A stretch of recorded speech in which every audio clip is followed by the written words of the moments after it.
अहो दादा ऐका ना, ह्यांचं तर लईच अवघड आहे बाबा. काय माहिती कसं होणार. काय बी बोलतात आणि कसं बी बोलतात गाणे.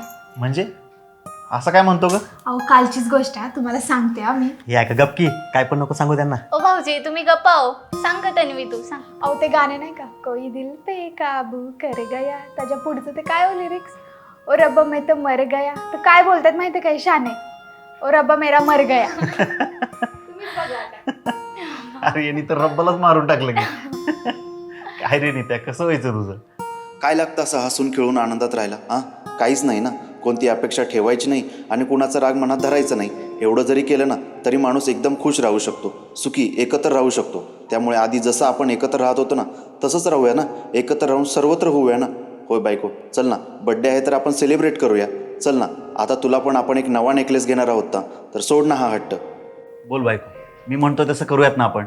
हो राहूया ना, प्रेमाने राहूया, खुश राहूया, एकत्र राहूया, पण त्याच्यासाठी आपण सेपरेट राहूया. अगं प्रिय, पुन्हा पुन्हा तेच. बरं सोपं करते, तुम्हाला माझ्यासोबत राहायचं की ह्यांच्यासोबत? अगं पण एकच निवडा, माझ्यासोबत की ह्यांच्यासोबत.